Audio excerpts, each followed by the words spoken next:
Bayangkan, sebuah desa di mana air tidak lagi mengalir dari keran, tidak ada suara gemericik di sungai, dan tidak ada hujan yang turun berbulan-bulan lamanya. Anak-anak berdiri membawa jerigen kosong. Orang dewasa berdesakan mengantri menunggu truk pengangkut air, sementara air yang datang hanya sedikit. Ini bukanlah cerita yang dibesar-besarkan. Ini adalah kenyataan pahit yang dialami 2,8 miliar manusia di dunia. Air yang selama ini kita anggap selalu ada, kini menjadi sesuatu yang diperebutkan. Bahkan, di beberapa wilayah, air sudah menjadi alasan konflik perang antara manusia. Pertanyaannya, jika hari ini saja kita mulai berebut air, akan selangkah apa air bersih di masa depan?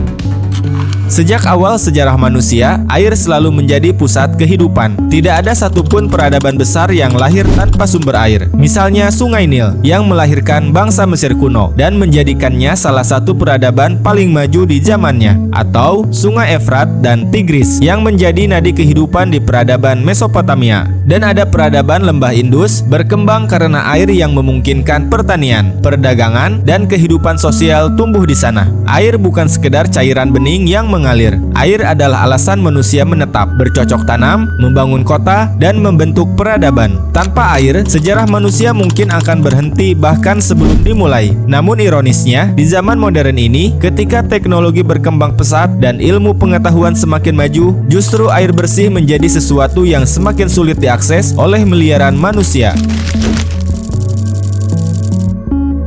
Hari ini, air tidak hanya menjadi kebutuhan hidup, tetapi juga sumber konflik. Salah satu contohnya adalah ketegangan antara India dan Pakistan yang berkepanjangan, di mana Sungai Indus menjadi salah satu sumber utama konflik. Sungai ini mengalir melintas batas negara dan menjadi sumber kehidupan bagi jutaan orang yang hidup di sana. Ketika satu pihak mengontrol aliran air, maka pihak lain akan terancam kekeringan dan kelaparan. Dan konflik seperti ini bukanlah pengecualian. Di berbagai belahan dunia, perebutan air sudah mulai terjadi, baik secara terbuka maupun terselubung. Air perlahan berubah dari kebutuhan dasar menjadi komoditas strategis.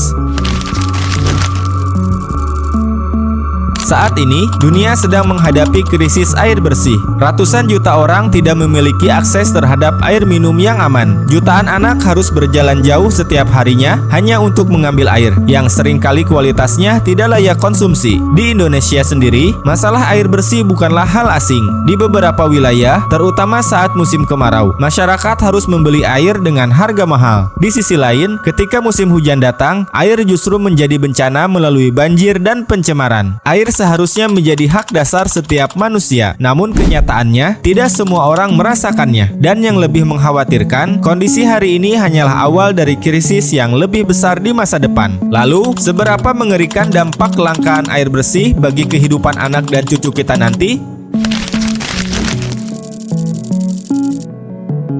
Ketika air bersih semakin langka, dampaknya tidak hanya terasa pada kebutuhan minum dan mandi. Kelangkaan air akan menghantam hampir seluruh aspek kehidupan manusia. Pertanian akan menjadi sektor pertama yang terpukul. Tanpa air yang cukup, produksi pangan akan menurun drastis. Harga makanan melonjak, kelaparan meningkat, dan ketimpangan sosial semakin lebar. Kelangkaan air juga akan berdampak langsung pada kesehatan. Air yang tercemar akan menjadi sumber penyakit, sementara akses terhadap sanitasi yang layak semakin terbatas. Anak-anak akan menjadi kelompok paling rentan, tumbuh dalam kondisi kekurangan gizi dan kesehatan yang sangat buruk. Dan di titik tertentu, air tidak lagi hanya menjadi masalah lingkungan, tetapi juga ancaman serius bagi stabilitas global.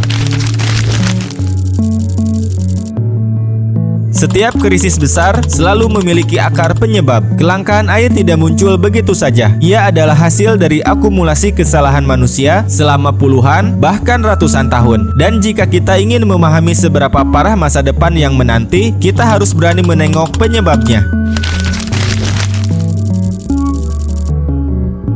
Perubahan iklim menjadi faktor utama yang memperparah krisis air. Pola hujan menjadi tidak menentu. Wilayah yang dulu subur kini dilanda kekeringan berkepanjangan. Sementara daerah lain justru mengalami hujan ekstrim yang menyebabkan banjir besar. Es di kutub mencair, permukaan laut naik, dan sumber air tawar terancam oleh intrusi air asin. Perubahan iklim bukan lagi ancaman masa depan. Ia sudah terjadi sekarang dan dampaknya terhadap ketersediaan air semakin nyata dari tahun ke tahun.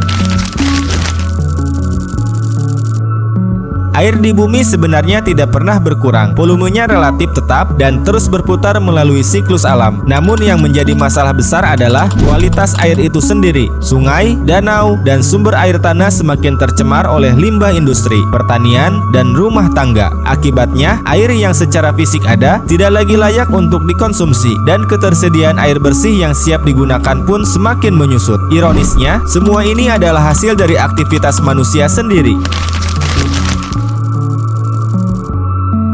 Planet kita memiliki daya tampung tertentu. Dalam ilmu ekologi, meskipun luas bumi dan lautan sangat besar, ketersediaan air tawar yang dapat diakses dan layak minum hanya kurang dari 1% dari total air di bumi. Ketika populasi terus bertambah dan tanpa kendali, kebutuhan akan air akan meningkat drastis dan memaksa kita mengeksploitasi air tanah hingga habis. Hal ini tentunya akan memperparah krisis air di masa depan.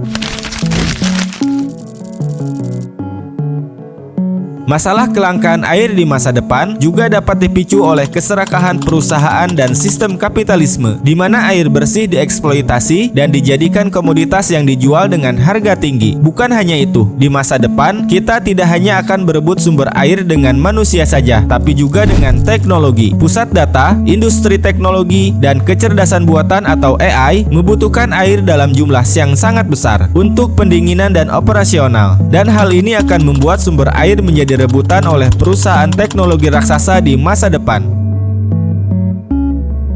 Hari ini, sebagian dari kita masih bisa menyalakan keran dan mendapatkan air bersih tanpa berpikir panjang. Kita mencuci, mandi, dan minum seolah air tidak akan pernah habis. Namun kenyamanan ini tidak akan bertahan lama jika kita tidak menghargai air itu sendiri. Tidak ada jaminan bahwa anak dan cucu kita kelak akan menikmati kemudahan yang sama. Jika pola eksploitasi dan pengabaian ini terus berlanjut, cepat atau lambat, air bersih akan menjadi barang langka dan akan diperebutkan. Semoga video ini membuka perspektif baru bagi teman-teman. Terima kasih sudah menonton. Sampai jumpa di konten lainnya.